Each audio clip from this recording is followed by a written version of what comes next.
I don't think so. No, no, no, no. I don't think so. No, no, no, no. It's never, ever, ever, ever, ever, ever gonna happen.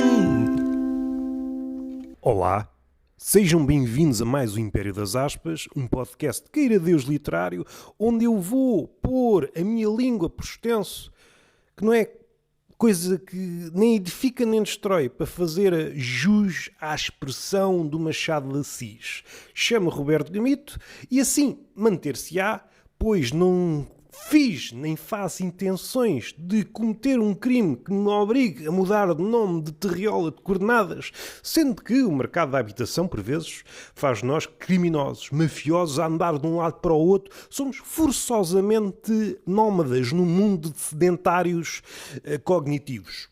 Não é a crítica que faz jus a este podcast, ou melhor, não é uma forma de começar, uma forma de entabular conversa, não é uma forma de abrir as hostes para essa arena chamada amizade. Eu quero uma comunidade, eu quero um círculo de amigos, eu quero um rival à altura. Prelúdio que podíamos dispensar, completamente despropositado, é só para dar ginástica à língua, experimentar esta vertigem que é fazer isto de improviso, sem qualquer trampolim, sem qualquer rede, só com o nariz de palhaço, que me faz reduzir em pretensão, dar uma verdadeira estatura. Eu que na vida, supondo real, meço 1,86 m e em diminuindo, pois estou a entrar naquela idade que me está a quebrar a estatura, eu agora vou decrescendo, e se eu for imortal, vou tornar-me não e, no fim, um átomo. Um átomo com um belo bigode, com um barbaçal.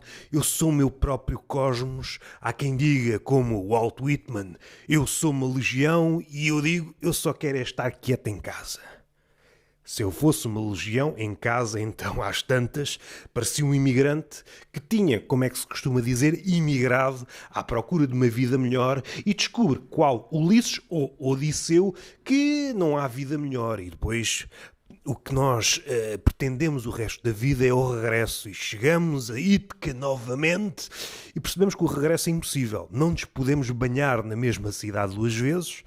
Recuando até à frase original, não nos podemos banhar no mesmo rio duas vezes, a não ser que já tenhamos visto tudo.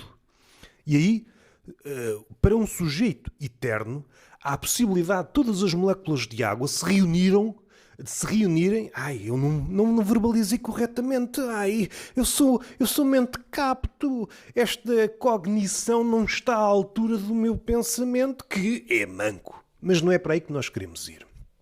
Eu sou um sujeito balofo, desleixadamente tridimensional, o chamado gordo, o gordo ou anorético, se nos Estados Unidos nós somos sempre fruto das circunstâncias, do contexto. Se me tirarem do contexto, ou são do chão, ou são apenas sociólogos com pouco que fazer. Cá estamos, no Império das Aspas, eu chamo Roberto Gamito. Este é um podcast onde eu leio, onde eu parodio a leitura. Eu sou sobretudo um leitor neste podcast. Vou pegar num fragmento que li de um livro que está na minha mesa de cabeceira, que saiu há pouco tempo, Desistir, de Adam Phillips.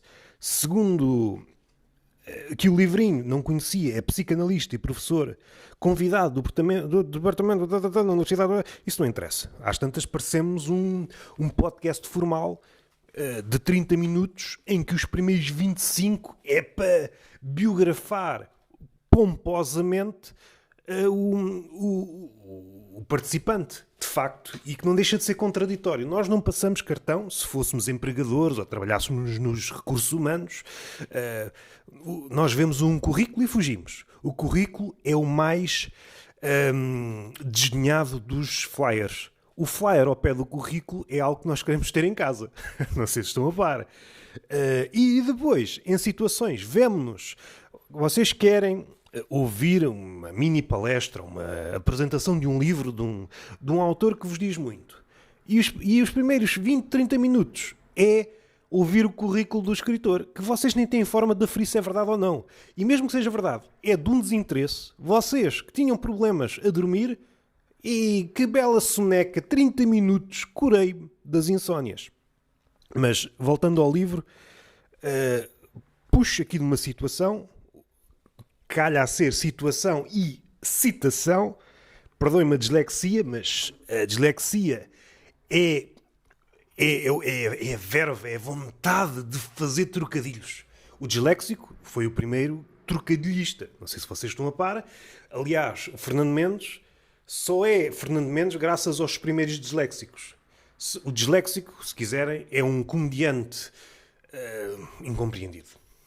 E quando o disléxico vai à terapia da Paula, olha, o disléxico vai à terapia da Paula. Eu não vou corrigir, vocês levam com este equívoco e percebem que eu sou humano.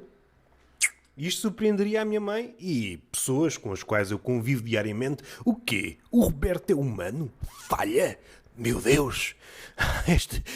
Estas pessoas que não foi à escola, não frequentou curso de licenciaturas de diversas áreas. Eu tinha uma boa imagem dele. Olha, em oposição àquela que eu tenho de mim próprio. Eu olho-me ao espelho e todas as manhãs e aquilo que eu penso é: este gajo ainda não acordou. Pá, precisa de ser recaustado. Digo o reflexo porque eu continuo incólume. Eu sou de uma beleza inconfundível, que é como quem diz fialdade. Eu sou uma dupla página naquele livro, A História do Feio, de Humberto Eco. Esquecendo as referências, armadas ao pingarelho, a frase que eu trago para começar aqui este episódio é: a eloquência da inadequação é profusamente reconfortante, enredando o homem fútil nos postulados fascinantes do impossível. Ora, eu não sei como interpretar isto. É logo a primeira.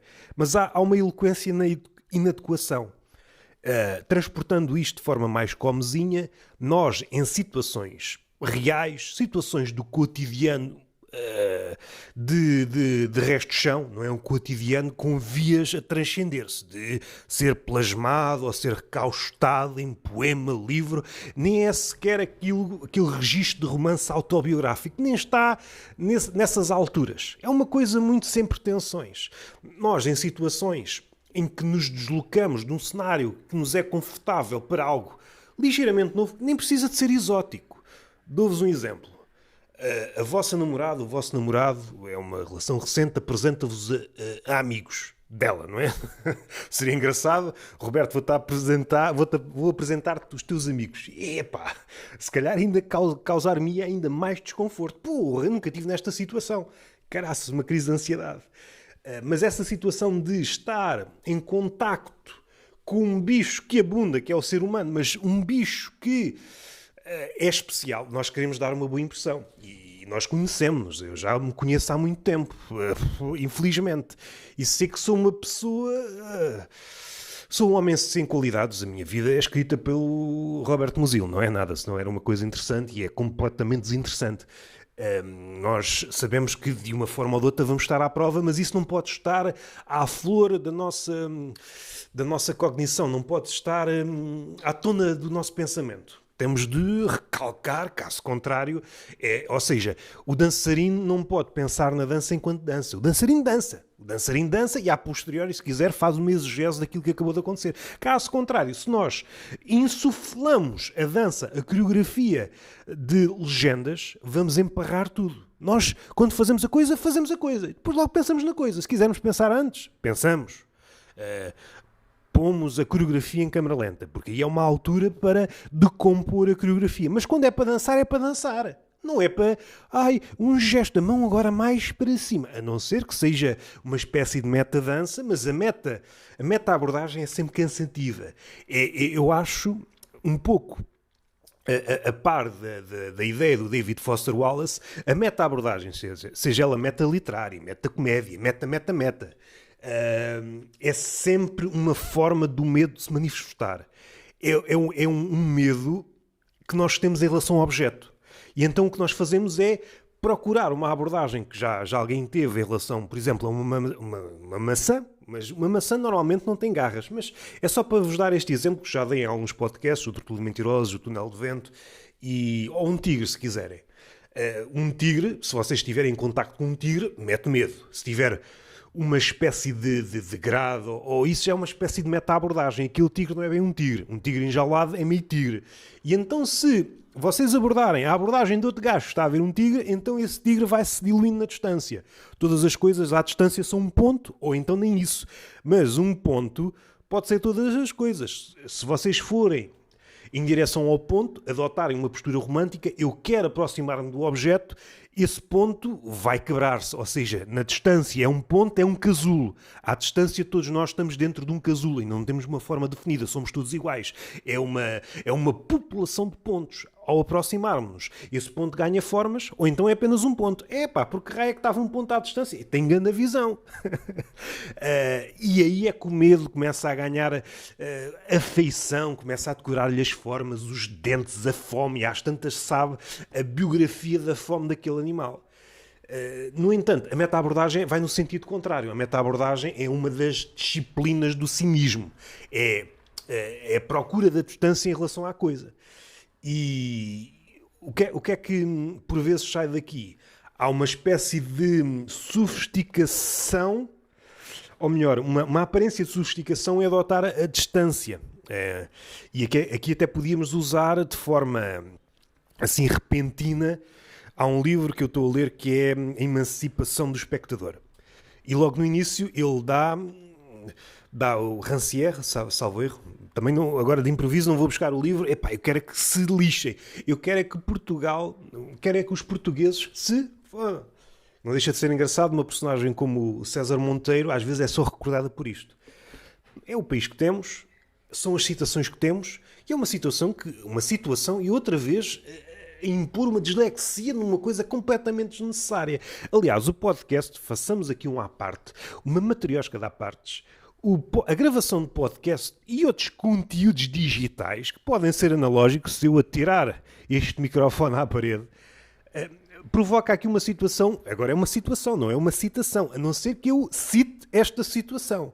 Uma coisa é trasladável noutra. É tudo transformável. É tudo uma commodity. É tudo mercantilizável. É tudo um produto. Nós estamos à espera que alguém, um merceeiro, nos ponha aqui um preço. Eu quero é saber o meu valor.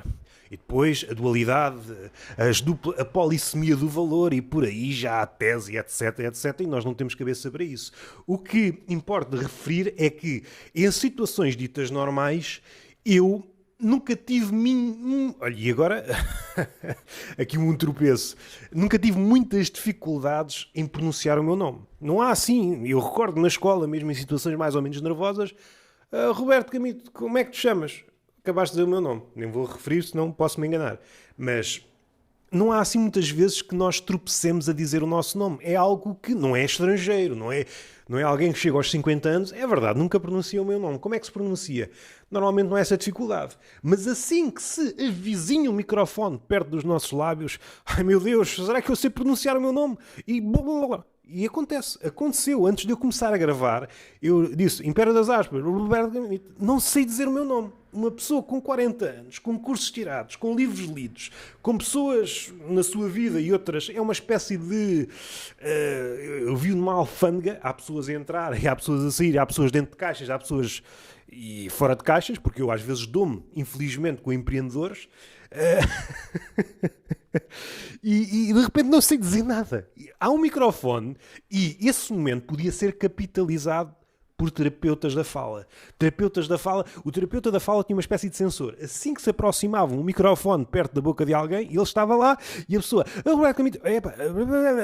Eu tenho uma forma de melhorar esse parlapié, essa lábia. Eu desembaraço-te a lábia, diz o terapeuta da fala. E era ganhar dinheiro a pontapés. Fala-se pouco disto.